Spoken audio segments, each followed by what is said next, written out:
So hey guys, back to my channel, and today we are going to talk about leadership.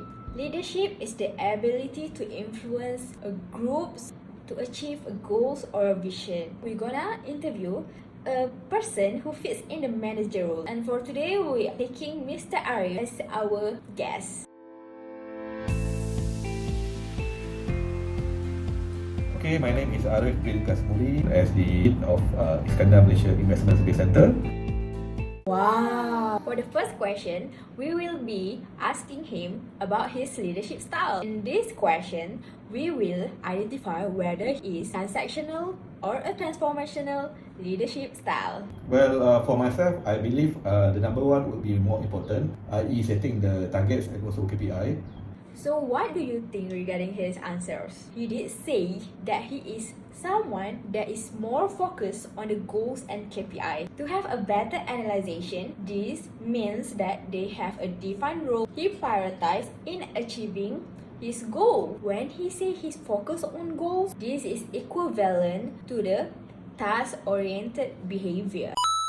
The main motivation would be some rewards. If you get rewards, you will be motivated in terms of monetary. And based on Mr. Arif, he said that he is more likely to motivate his teammates by monetary rewards. I think I can relate to him. That means even when you are about to enter a company, you will actually want to know about the rewards, right?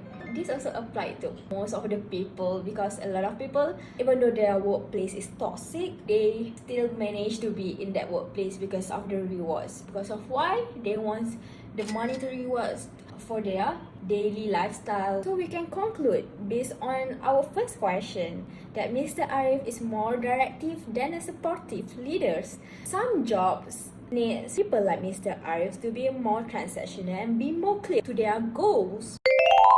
For the second part, we're gonna value his decision-making style. Is he more to have a rational thinking or an intuitive thinking? Let's take a look. It is important to have data or information before I come into a decision.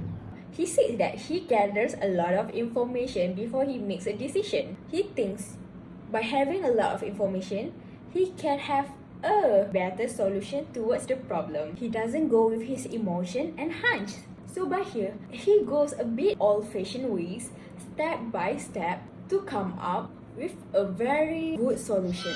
By having a lot of information, this will likely to reduce the uncertainty. To relate it with a classical model, it's like how you act in a perfect world, where you have a lot of information. When you have a structured problem, by that the outcome is you're gonna pick one of the best solutions. Even though it's gonna take some time, but I think it is worth it, because a good solution equals to a quality decision. But don't get me wrong, because sometimes in a certain situations you also need an intuitive thinking. And for me, if you have the time and you have the energy, please gather a lot of information before making any decision. I think by doing that rationality, you will be more ethical. You'll be more likely to think about what's good for yourself and what's good to the others. Last part is about the toughest decision Mr. Arif have been faced. Well, the hardest decision I made in my career is when one of your staff is not performing. I have to basically assess the staff of whether we want to continue the staff contract. By doing that, I gather all the information that required in order to make the decision. I also consulted the 6 staff to beef up their performance through performance management system. Unfortunately, after 6 months, the staff failed to basically perform. I have to make a tough decision, which is to dismiss the employee from the organization. Indeed, it's very rocky, tough, all I could ever imagine. But let's value on how Mr. Arif managed to handle that situation. Based on what we have learned, I can see that Mr. Arif has used the 5 steps in decision making. The first one is he did identify the problem. What is the problem again? The employee is not perform. So what is the solution? One of it is whether to dismiss the person right away or actually give him a chance. For the third steps, he makes a decision. What is the decision? Of course, being a rational leader, he gives the employee a second chance. And how did he implement the decision? He actually monitored the staff for 6 months to see his performance. What is the evaluation? Sadly, even after the 6 months, the staff is still underperformed. By the staff decision, he actually need to dismiss this person following the PMS, the Performance Management Systems. Wait, do you think what Mr. Arif did is ethical? As for me, I really think what Mr. Arif did is ethical. The first part, it is based on justice. Why? Because he does not simply dismiss the staff right away. Not only that, he does not dismiss the staff based on his preference. It is not biased because he followed the performance management system. Second thing, for the staff right, it's the second chance and it also takes 6 months. And I think it does not neglect these human rights. And for the last thing I want to say is, he is very caring.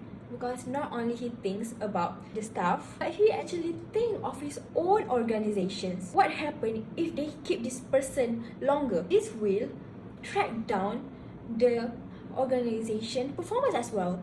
And he is care for his organization. That's why he dismissed person. This is amazing. His leadership is amazing for me because he thinks rationally, not only for himself, not only for that staff, but also for the entire organizations. And that's what brings the organization's success.